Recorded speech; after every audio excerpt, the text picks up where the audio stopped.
Bienvenidas y bienvenidos a El Derecho es Tendencia. Soy el abogado José Lobo Velázquez, aquí desde Abogados Velázquez y Asociados. Un gusto estar aquí. Nuestro propósito bueno es tomar estos temas a veces áridos del derecho venezolano y hacerlos más claros, más digeribles. Exacto, que sirva para los colegas abogados, pero también para cualquiera que quiera entender un poquito más de nuestras leyes, ¿no? Así es. Y hoy tenemos un tema crucial, una sentencia reciente de la Sala Constitucional del TCJ. Ajá. La máxima instancia. Correcto. Y vamos a meternos de lleno en esto. La admisibilidad del amparo constitucional cuando parece que hay otras vías legales. Cuándo sí y cuándo no. Un tema súper importante en la práctica. Vamos a desglosar esa sentencia. Perfecto. La decisión es del 28 de julio de 2025, expediente 24-800. Y el ponente fue el magistrado Luis Fernando Damiani Bustillos. Importante tenerlo en cuenta. Cierto. Y la materia, amparo constitucional, pero originado en un proceso penal. Correcto. Se discutía si procedía un amparo por una presunta violación de derechos como la tutela judicial y el debido proceso a raíz de una actuación de un tribunal penal. Para agarrar el hilo, resumamos el caso base, sin nombres, claro. Hay una querella penal privada. Sí, una persona acusa a otra de, presuntamente, disponer de sus bienes para evitar pagar una deuda civil, un presunto fraude. El tribunal de primera instancia admite la querella. Todo normal hasta ahí. Pero la defensa del querellado, se opone. Presenta un escrito, oposición a la admisión de la querella. Un mecanismo para decir, epa, no estoy de acuerdo con que esto siga. Y argumentaban que eso suspendía todo, ¿no? Ver esa oposición. Y aquí viene el giro. Mientras esa oposición está esperando decisión, el tribunal, a solicitud de la Fiscalía Superior, agarra y envía copias certificadas de todo el expediente a esa fiscalía. ¡Wow! Y ahí fue que la defensa, pegó el grito en el cielo. Exacto. Dijeron, un momento, si la causa está suspendida por la oposición, ¿cómo van a mandar copias a la fiscalía? Lo vieron como una grave perturbación procesal. Temían que la fiscalía empezara a investigar por su lado, de forma paralela e indebida. Y que eso podía violar el debido proceso, incluso la prohibición de doble juzgamiento o investigación simultánea irregular. Claro, sentían que se abrían dos frentes sobre lo mismo de manera irregular. Entonces, frente a esa actuación del tribunal, el envío de las copias, la defensa interpone el amparo constitucional directamente contra esa actuación. Pero la primera respuesta no fue la esperada. La Corte de Apelaciones, que lo revisó primero, lo declaró inadmisible. Le cerró la puerta. El argumento. El famoso numeral 5 del artículo 6 de la Ley de Amparo. El principio de subsidiariedad. Les dijeron, básicamente, tenían otros caminos, otros recursos legales comunes y no los usaron. Y es esa decisión de inadmisibilidad la que se apela. Y llega a la Sala Constitucional del TSJ. Esa es la sentencia que estamos analizando hoy. Un caso típico, ¿verdad? La tensión entre proteger un derecho que sientes amenazado ya mismo y las reglas del juego procesal que dicen, espera, usa este otro recurso primero. Totalmente. Y para entender bien esa tensión, vamos a escuchar unos pedacitos clave. La defensa, en su amparo, decía que enviar las copias, y cito, genera una grave perturbación procesal al permitir que la Fiscalía Superior inicie la sustanciación de la causa mientras ésta se encontraba suspendida. Se nota la preocupación, ¿eh? Y sigue. Situación que podría vulnerar el área de derechos fundamentales, como son las garantías contenidas en los artículos 26 y 49 de la Constitución. O sea, tutela judicial y debido proceso. Clarísimo. Veían un peligro real e inmediato para esos derechos fundamentales. Ahora, ¿qué dijo la Corte de Apelaciones al declarar inadmisible? También cito, conforme lo dispone el numeral 5 del artículo 6 de la Ley Orgánica de Amparo, toda vez que se evidencia que no existe ningún tipo de lesión constitucional. O sea, primero dice, aquí no veo violación de derechos. Exacto. Y sigue. El órgano jurisdiccional está siguiendo el procedimiento correspondiente establecido en el artículo 30 del Código Orgánico Procesal Penal. Dice que el tribunal actuaba bien, según el COP, respecto a la Fiscalía. Y remata, no siendo la vía jurídica correspondiente la interposición de una acción de amparo constitucional, y mencionó que había otros recursos, como la apelación. Ahí la Corte de Apelaciones como que minimiza el problema y señala la existencia de otras vías, aunque mencionó la apelación de forma un poco genérica quizás. Y ahora, el meollo del asunto. El razonamiento de la Sala Constitucional del TSJ. Escuchen bien cómo califica el acto. Visto lo anterior, resulta claro que la actuación impugnada, la remisión de copias, es un acto de mero trámite o de mera sustanciación. Ajá, esa es la etiqueta clave. Acto de mero trámite. Sigue la sala, ya que no contiene en sí misma alguna decisión. Sus efectos son susceptibles de subsanarse, enmendarse o repararse mediante el ejercicio del recurso de revocación previsto en el artículo 436 del Código Orgánico Procesal Penal. Perfecto, ahí está la conexión. La sala dice, esto no es una decisión de fondo, es un simple paso para que el proceso avance. Y para esos pasos hay un recurso específico. Explícanos un poco más eso de acto de mero trámite, para que quede bien claro. Claro, imagina un proceso judicial como un camino largo. Hay decisiones grandes, ¿verdad? Como la sentencia final que dice quién tiene razón, o decisiones intermedias importantes, las interlocutorias. Pero también hay muchísimas actuaciones pequeñas, que son solo para que el proceso no se detenga, para pasar de una etapa a otra. Como trámites administrativos dentro del juicio. Exacto, ordenar una notificación, fijar una fecha o, en este caso, según la sala, enviar unas copias a la fiscalía. Son actos que impulsan, que mueven el expediente, pero no deciden la pelea entre las partes. Esos son los actos de mero trámite o mera sustanciación. Entendido.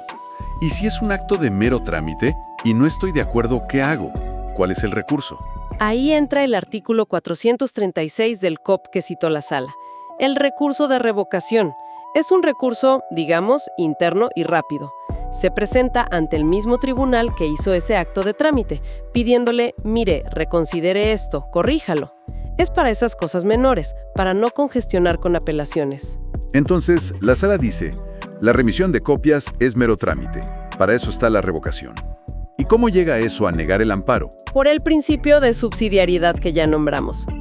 El artículo 6, numeral 5 de la Ley de Amparo. Es como una regla que dice, el amparo es la última carta. Es extraordinario. No es un atajo. Exacto. No es un atajo ni una vía para elegir porque te guste más. Si tienes un recurso ordinario disponible dentro del mismo proceso, como la revocación en este caso, y no lo usaste, entonces el amparo no procede. Tienes que agotar primero esa vía común. Ok. Entonces, el razonamiento completo de la sala es, paso 1, esto es un acto de mero trámite. Paso 2, contra eso cabe la revocación, artículo 436 COPP. Paso 3, la defensa no usó la revocación. Paso 4, conclusión, el amparo es inadmisible por no agotar la vía ordinaria.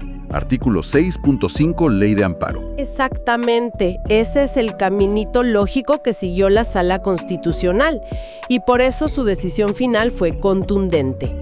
Ante la existencia de ese medio de impugnación, como es el recurso de revocación, la acción de amparo interpuesta resulta inadmisible. Confirmaron la inadmisibilidad que ya había dicho la Corte de Apelaciones. ¿Qué implicaciones tiene esto en la práctica? Para los abogados que estamos litigando día a día. Bueno, esto reafirma una línea que el TCJ ha mantenido por mucho tiempo, ¿sabes? El mensaje es clarito. Mucho cuidado.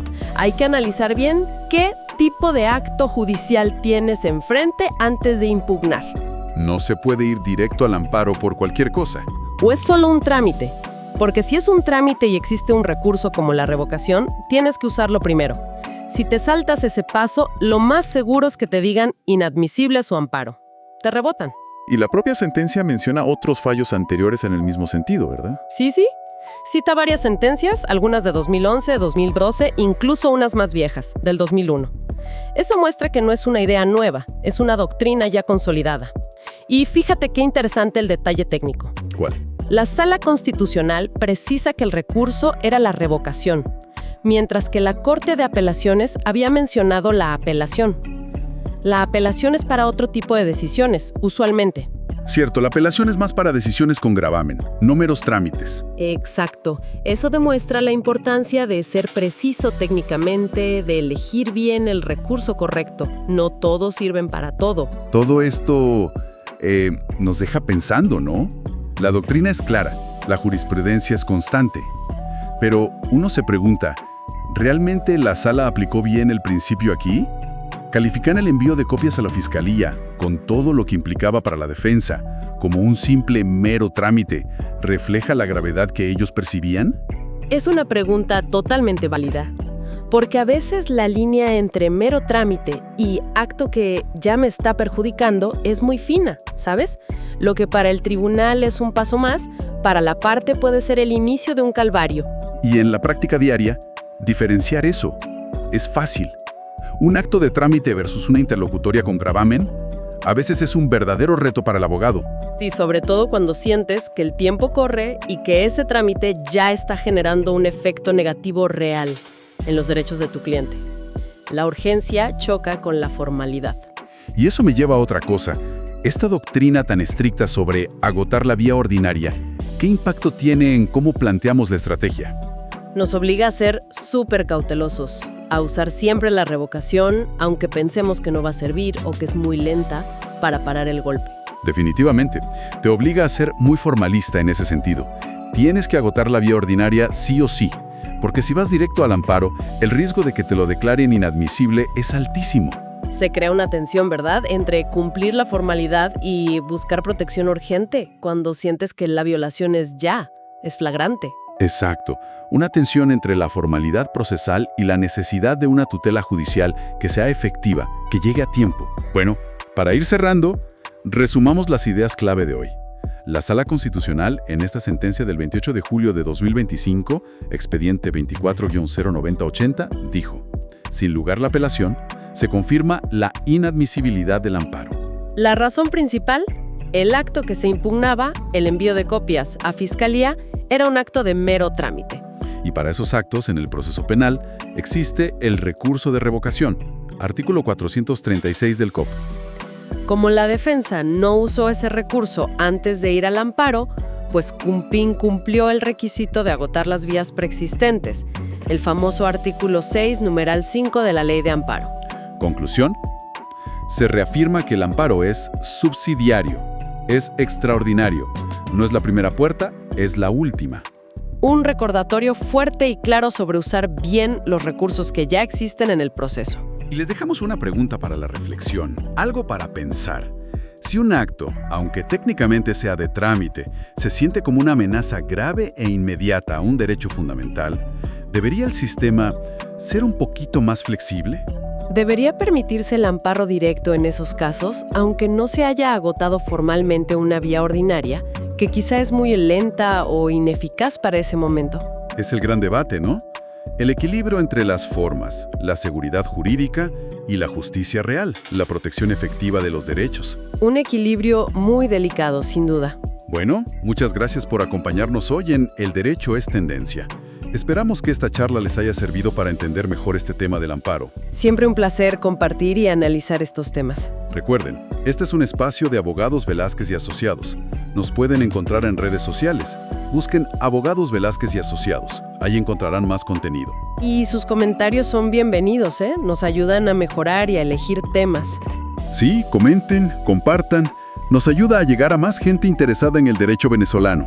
Soy el abogado José Lobo Velázquez. Hasta la próxima. Si te gustó nuestro contenido y deseas ver más, déjanos un comentario positivo, haz clic en me gusta, compártelo y suscríbete a todas nuestras redes. Si deseas una asesoría personal más completa, no dudes y escríbenos ahora al privado.